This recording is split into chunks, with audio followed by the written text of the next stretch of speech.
Welcome to Table Talk. We are here in sunny California for the opening weekend of the NWSL for 2023. And I am joined by Team Foudys. So buzzing to have you here, guys. My name's Helen Hardy, and I have got a Table Talk topic for you. That was not easy to say. Tongue twister. Irie, Marley, are you ready for this? Yep. We're ready. Got this? I want you guys to help me with this one. Yes or no? Should the NWSL move to reflect the FIFA calendar? So in other words, should the NWSL reflect a September to May season, or should they stick with their current April to like November? Like they kind of just mix it up every year. Let us know, yes or no.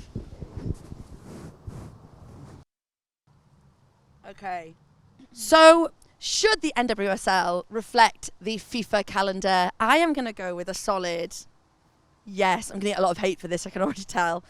I personally think that if they reflected the sort of calendar that the WSL has and others have, number one, it wouldn't affect the international status. So players leaving the league midway through a season to go and play in the Euros, to go and play in the World Cup, or various competitions that happen over the summer months. And then also, I just think like aligning it with the WSL or aligning it with European football would really benefit the NWSL, because we could like join in tournaments, the Champions League. Wouldn't that be epic? So I'm going to go for a solid yes. Reveal your answers. Molly! Sorry. Oh God, No. you both said Yeah. Look, I've got to represent the naysayers. I think the NWSL should have its own space in the calendar. Love that. It just means that, you know, that space that's filled when the WSL ends and all the other competitions, you've got something to watch and you can give your whole attention to it. Yeah. It doesn't conflict. And also the weather's better. So yeah, sorry, Irie. What are we saying? I'm with Helen on this. I think it just makes sense for everything to be in the same calendar. Like you said about the competitions, we could see them maybe more involved with women's game around the world. But also I think player welfare and player care is a big thing, and it's not really spoken about a lot in women's football. So I think allowing players to have like the same rest and the same recovery time as all the other international players and players in all the other leagues, I think it's a really big thing. What I will say is, so many people that I have this discussion with always say to me, it's not just about like nice weather or not nice weather. It's feasibly impossible to play football in some locations during the sort of height of like their season. So leaning with Marley for a minute, and I know Arbin and Team Foudys would be totally backing this as well. It's like, it's not just a nice thing. The weather feasibly means you like would not be able to play football in certain months of the year.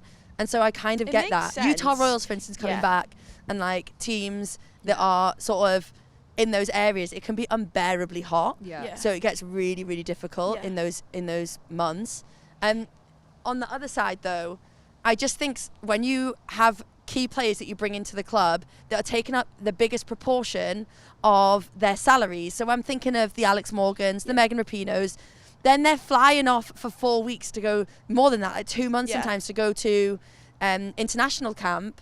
Like that surely is deterring some clubs from bringing in the superstar players, because you know you're going to lose them for months of the year, And it affects, and the games go on. It affects a team when one player goes. Like if they've got a star player like Alex Morgan, when she's pulled out of the mix, it's like, how does a coach deal with that? And is it fair? Like, does that Yeah. reflect, like, in the end of the season, if, say, San Diego Wave smashed it with Alex Morgan, then she goes off to the World Cup, and then they are, and it's with no disrespect to anyone else, then they start to suffer. Like, the entire league suffers, but Alex Morgan is only because she's over in Australia at the World Cup.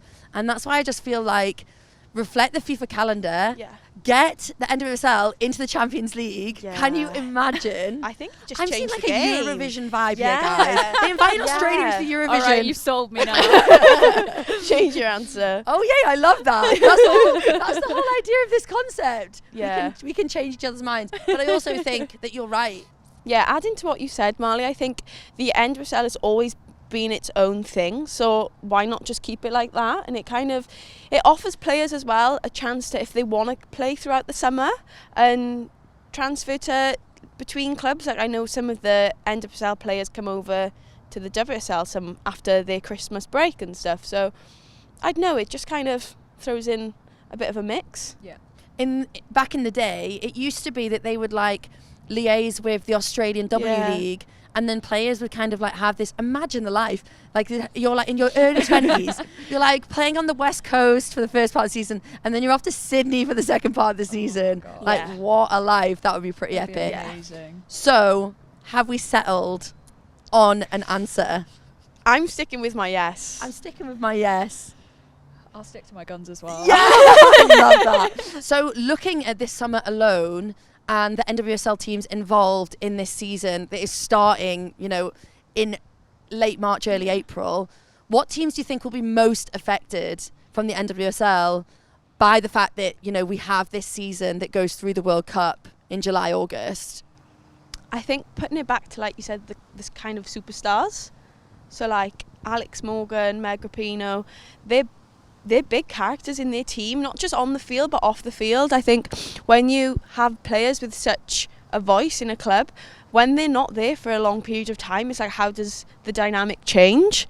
So I think that... And even if the NWSL decide to break over that period, the effect that that has, like even looking at the WSL when they had the Christmas break for the World Cup, for the Men's World Cup, the effect that that had on the players, I felt like when I was watching the first few weeks back after the WSL restarted, it took the players a little while to get back into it. I think that kind of ties into when, I don't know if you remember, but the Women's FA Cup, that ran over a few seasons because of COVID and because of how the competition changed. And I know that messed up a lot of players' routines, because obviously they're programmed to be players and to have certain routines throughout the year. So then when you had a competition changing, and it's like, it's kind of I don't know, it's just a weird vibe for a player to go through. And does it change the momentum a little bit as well? So when you're like looking at playing San Diego Wave with Alex Morgan up front, you're like, whoa. And then you're playing San Diego Wave either after a big break when the US Women's National Team have just come back from the World Cup, or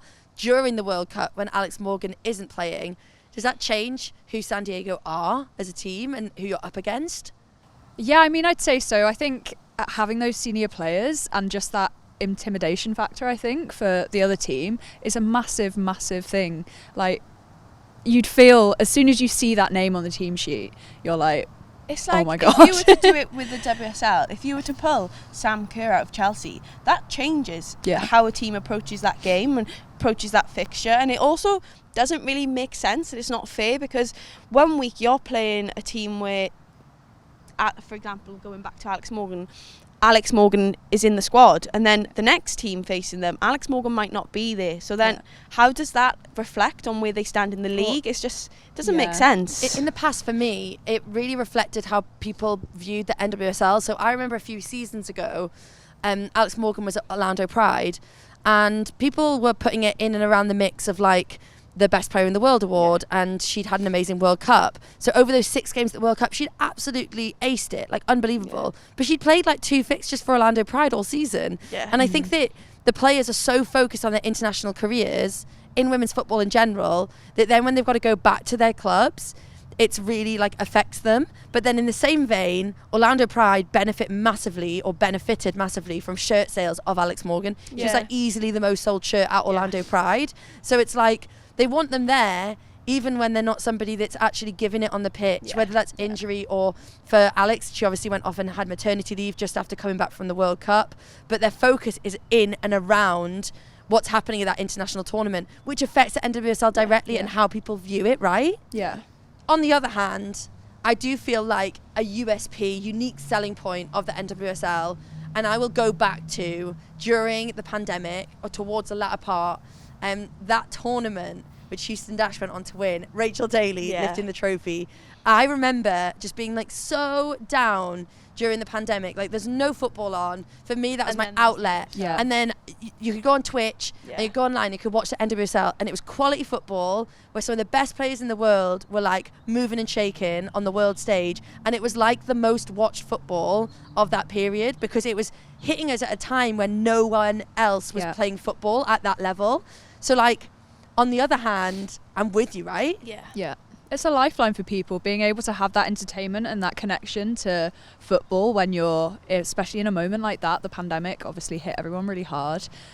People need football. People, so much. yeah, it's more than just a game for a lot of people as well. So like you said, having that access, even going back to why you said no, the fact that there is football available for like us in the UK to watch over the summer, that's like a massive thing. So I can see why you'd say no. And It's just 2024 next year, I probably wouldn't complain because we Yeah. haven't got the Euros, Yeah. we haven't got the World Cup, and if I get to watch June, July, Yeah. August, Yeah. like persistent women's football all the way through the year, I'm going to be Then like, winner, it's winner, perfect. Yeah, it's perfect. So I'm kind of with you, man. Yeah. It's a really difficult one.